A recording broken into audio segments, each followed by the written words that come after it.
नमस्कार सर, मेरा नाम राजू है। आज का टॉपिक है कि भारत का मार्केट नेक्स्ट जापान जैसा हो सकता है। वहाँ का मार्केट 25-30 साल से रिटर्न दिया ही नहीं है, नेगेटिव रिटर्न रहा है, तो क्या अपना भारत का भी हो सकता है? तो पहला शॉर्ट टर्म में है कि नहीं हो सकता है। इसके लिए अभी बहुत टाइम है, बहुत बहुत टाइम बचा हुआ है। इसके लिए आप महाभारत का वो चीर हनन याद कीजिए। चीर हनन होता गया, लेकिन श्री कृष्ण जी इतना कपड़ा वो साड़ी देते रहे कि करने वाला चीर हनन थक गया, मर गया, लेकिन वो उस कृत्य में सफल नहीं हो पाया। तो यहाँ पे भगवान जी ऐसा करते रहे। यहाँ पे भी भारत में इतना ज़्यादा संपदा है ना कि इसको लूटने में अभी 40-50 साल लगेगा।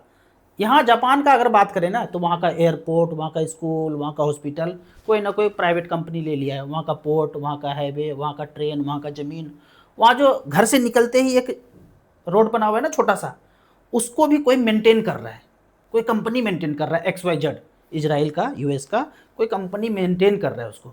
तो उस रोड पे जैसे ही चलते हैं, आधार से अकाउंट लिंक है, वो 50 रुपये अकाउंट से कट जाता है। भाई मेंटेन कर रहा है, जगह जगह पे गमला रखा हुआ है, खुशबू छिड़क रहे हैं, कर वहीं के लोग रहे हैं, जापान के लोग ही साफ सफाई कर रहे होंगे, लेकिन पैसा हर बार जब कदम रखते हैं तो 50 रुपये वहाँ जाता है।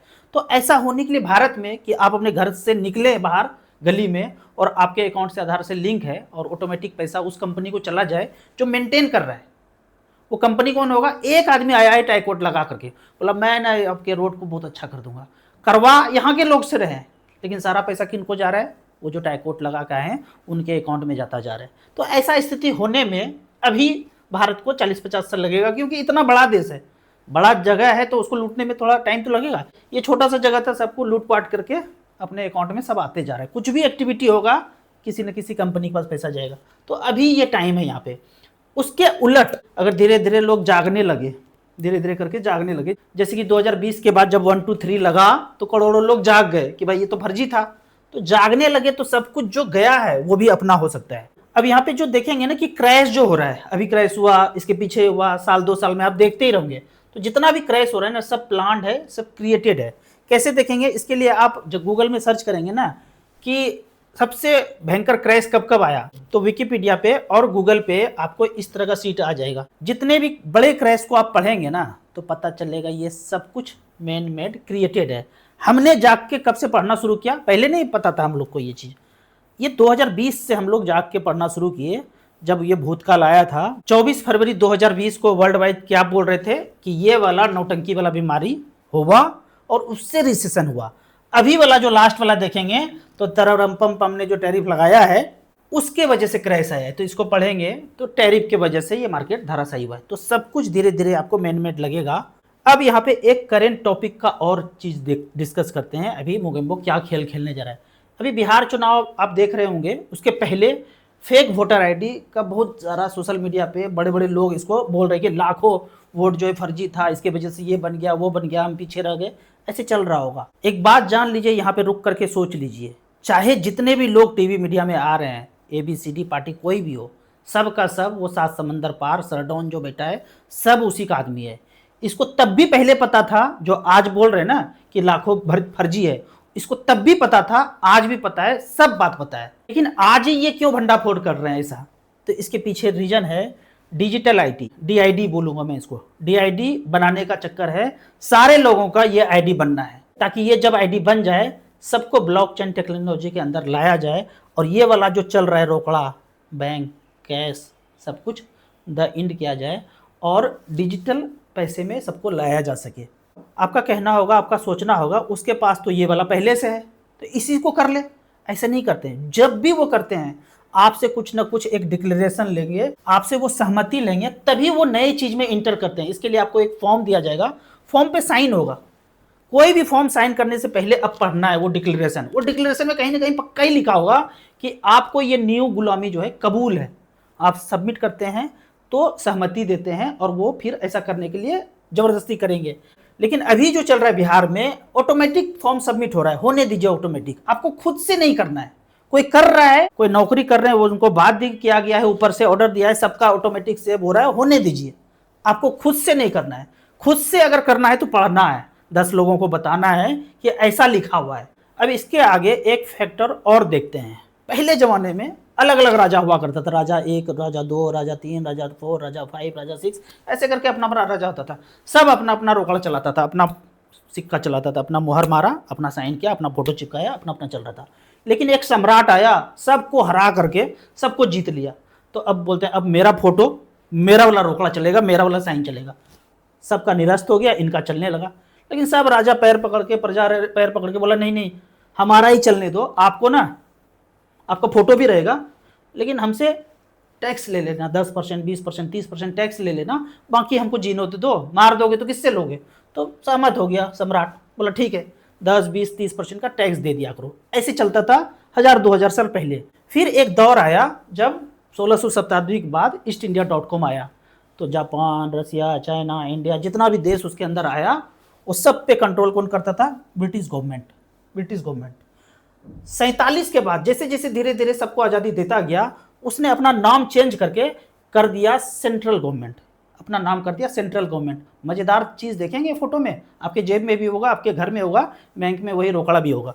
वो सेंट्रल गवर्नमेंट जो सेंटर में है, बाकी देश परिधि पे है, वो यहाँ पे है सेंट्रल गवर्नमेंट। भारत का है तो reserve bank of India, Pakistan का है reserve bank of Pakistan, England का है तो वो नाम, जापान का है तो वो नाम, रसिया का है वो नाम, चाइना का है वो नाम, लेकिन सेंटर में हम होंगे, सब हमारे परिधि पे होगा और सेंटर में हम होंगे। तो इस तरह से करके आज भी हम उसके अंदर हैं। एक्चुअली हुआ ये है ना, छोटे से पिंजड़े में तोता चिल्लाते रहता था आज़ादी आज़ादी आज़ादी। 47 के बाद पिंजड़ा से तोता को निकाला और पूरे शहर इतना बड़ा पिंजड़ा बना दिया और तोते को छोड़ दिया। तो तोते को कभी महसूस ही नहीं हो रहा है कि वो गुलाम है। इतना बड़ा है कि कहाँ पर इधर से फुदक के उधर, उधर से फुदक के उधर, उनको लगता ही नहीं है। हम लोगों के साथ भी वही हाल हो रहा है।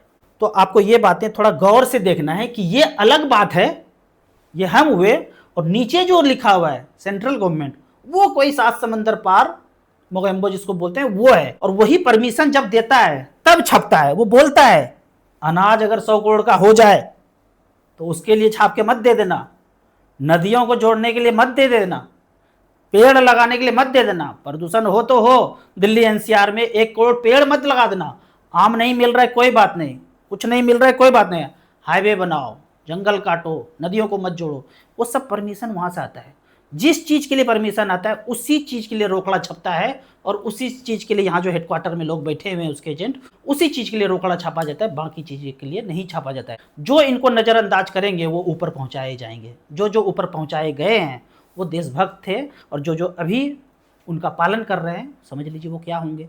यहाँ पे एक मज़ेदार और चीज़ जानने वाला है कि कोई भी देश स्वतंत्र किसको बोलते हैं? उसको, उसके पास पहला अपना ज़मीन होना चाहिए, उनके पास अपना सेना होना चाहिए, और रोकड़ा अपना होना चाहिए। ये 2 चीज़ तो हमारे पास अपना है। रोकड़ा आज भी उसी का चल रहा है जो 47 के पहले जिसका चलता था, उसी का चल रहा है। अब फिर से क्वेश्चन वही घुमा फिरा के आ जाता है कि जापान जैसा हालत होगा? अभी नहीं होगा।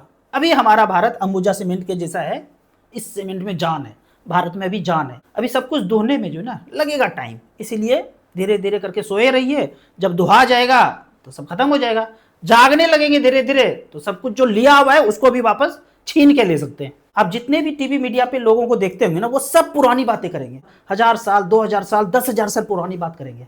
आज जो लूट रहा है ना, 7 समंदर पार जो बैठा हुआ है, उसकी बात कोई नहीं करेगा। अगर बोला तो उड़ेगा, वो वायरल तो दूर, वो ऊपर हो जाएगा।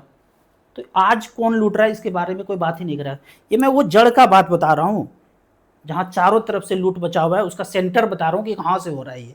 क्योंकि अपना रोकड़ा है ही नहीं तो अपना काम कभी होगा ही नहीं देश तरक्की के लिए। तो अपना काम जो देश के तरक्की के लिए, देश के समृद्धि के लिए होगा, वो कभी होगा ही नहीं। हाँ, देश को धीरे धीरे धीरे करके छीन कैसे किया जाए, उसके ताकत को कम कैसे किया जाए, उन चीज़ों के लिए पैसा धुआंधार खर्च किया जाएगा। अब जो है इन्वर्टेड कॉमा यहीं पे बंद करते हैं। अब म्यूचुअल फंड का बात करते हैं। एक फोलियो मैंने रिडीम किया था, लेकिन वो मेरे अकाउंट में पैसा आया ही नहीं। इस तरह से स्टेटमेंट है, इस तरह से है कि हमने ये रिडीम किया था अक्टूबर 2024 में, पर हमें पता भी नहीं चला, पैसा अकाउंट में आया नहीं। रिडम्पशन का चेक जरूर आ गया घर के एड्रेस पे, पर वो भी कहीं मिस हो गया, पता नहीं चला। 7,661 रुपया का ये डिविडेंड के रूप में आ गया। लेकिन कुछ दिनों के बाद पता चला, जब 1-2 महीना से मैं ट्राई कर रहा हूँ, पैसा निकल नहीं पा रहा है, क्योंकि कुछ सिग्नेचर में मिसमैच था, कुछ चक्कर था, और वो पैसा आ नहीं पाया। लेकिन यहाँ पे कुछ नया चीज़ देखने को मिला जो मैं पहले कभी नहीं देखा था। ये जो है SBI मैग्नम ग्लोबल से मैंने पैसा रिडीम किया था 7,600, और वो पैसा कहीं ऐसे नहीं पड़ा हुआ है पार्क कि 10 साल पड़ा रहा तो 7,600 ही मिलेगा। उस पैसे को एसबीआई के unclaim dividend and redemption scheme में उसको रख दिया गया है और उसका एक एनएवी होता है, मतलब लिक्विड फंड की तरह वो एनएवी काम करता है, फंड काम करता है। 16 रुपया 37 पैसा तब का वैल्यू था, आज 16 रुपया 47 पैसा। ये जो है स्टेटमेंट 26 जून 2025 को है, उसके बाद ये एनएवी 16 रुपया 47 पैसा हो गया है। तो यहाँ पे एक 200 रुपया हमारा पैसा, जो पैसा रिडेम्पशन का था वो बढ़ गया होगा, मतलब कि 5-6% का रेट आपका पैसा डिविडेंड के रूप में पैसा या रिडेम्पशन का पैसा अकाउंट में नहीं आया, पर वो जहाँ पे भी पार्क है वो 5-6% के लिक्विड फंड के सेविंग अकाउंट की तरह वो पैसा आपको वहाँ पे धीरे धीरे बढ़ता जा रहा है। जब भी आप पैसा निकालेंगे एक्यूमुलेट होके इंटरेस्ट के साथ आपके अकाउंट में पैसा आएगा। अब यहाँ पे कुछ कमेंट्स को लेते हैं। अगर 10-12 साल हो गए हैं एईएम तो बढ़ ही जाएगा। क्वेश्चन ये है कि जो कम एईएम वाले स्मॉल कैप फंड है वो बेटर है लार्ज एईएम की तुलना में, जैसे कि बंधन, टाटा, इन्वेस्को, मोतीलाल, वो स्मॉल एईएम है तो इनको बोल रहे हैं अच्छा है, तो करके देख लीजिए, आप इसमें लगाते रहिए। और कोई जो है बड़े वाला एईएम में पैसा लगाए हैं, दोनों को चलते देख लीजिए। मैं तो ये देखा हूँ कि एसबीआई स्मॉल कैप हमेशा अच्छा रहा है, निपॉन स्मॉल कैप हमेशा अच्छा रहा है, निपॉन ग्रोथ फंड एवरेज हमेशा अच्छा रहा है, एईएम ज़्यादा था तो अच्छा ही किया है। तो ये एक्सपीरियंस करके देख लीजिए, थोड़ा थोड़ा पैसा लगा करके। अगला क्वेश्चन है एचडब्ल्यूपी का तरीका किसी स्मॉल कैप फंड में 15 साल के लिए करके दिखाएं। देखिए, इसको आप खुद से अध्ययन कीजिए। अगर आप कहते हैं कि स्मॉल कैप से एचडब्ल्यूपी करेंगे, मिड कैप से करेंगे, मल्टी कैप, फ्लेक्सी कैप से करेंगे, वो कर सकते हैं। इसके लिए पहले से आपको 10-15 साल चलना पड़ेगा। जब चल गए, पैसा एक्यूमुलेट हो गया, फिर स्मॉल कैप से करते लिए। उदाहरण के तौर पे यहाँ आपने निपॉन इंडिया स्मॉल कैप में 15-20 हज़ार का एसआईपी किया, जब 1 करोड़ रुपया हो गया उसके बाद यहाँ से 60,000, 70,000, 80,000 तक एचडब्ल्यूपी किया। तो एक रिकॉर्ड है कि 2015 से लेकर अब तक किया 60-60 हज़ार, 1 करोड़ यहाँ पे पुट करने के बाद एसआईपी से चलता जा रहा था, जब हो गया वहाँ से लेना शुरू किया। तो ऐसे करके 72 लाख रुपया 2015 से अब तक ले चुके, बैलेंस बचा है 3 करोड़ 72 लाख। जाहिर सा बात है कि ये बैलेंस कैटेगरी में, लार्ज कैप में इतना अमाउंट नहीं बचेगा, क्योंकि इतना ज़्यादा रिटर्न वो सारे फंड नहीं दे सकते हैं। पर इस फंड में घुसने के लिए आपको पहले से कदम चलाना पड़ेगा। ये नहीं कि आज ही इसमें कूदे और आज ही दौड़ना यहाँ से शुरू कर दिए, लड़खड़ा के गिर जाइएगा, गिरेगा 10-20% तो फिर पैसा निकाल लीजिएगा, 10 लोगों को बोलिएगा कि म्यूचुअल फंड खराब है, खराब है, खराब है, पैसा डूब जाता है, भाग जाता है, हेरा जाता है, भाग यहाँ से। ऐसे नहीं करना है। राव सर नमस्ते, जो लोग क्रिकेट में ट्रेडिंग करते हैं, पैसा लगाते हैं 10 रुपया, 20 रुपया, 25 रुपया, स्टूडेंट वगैरह जितना ज़्यादातर लोग हैं, या रोज़ 200, 200, 500 कमाते हैं, वो पक्का इसमें लगे हुए हैं और अपना मेहनत पैसा सब गंवा रहे हैं। इस पे मैं कहना चाहूँगा, जब हम पूरी तरह से गुलाम हैं, अंधेर नगरी चौपट राजा है, तो ये तो कुछ भी नहीं है भाई। जिंदा तो हो ना, बस जिंदा हो, इस पे ही खुश रहो। लूटने वाला लूटते रहेगा, तरह तरह का ऐप बनेगा, लूट लूट के धीरे धीरे धीरे वो सेंट्रल था ना, वो सेंट्रल में जाएगा।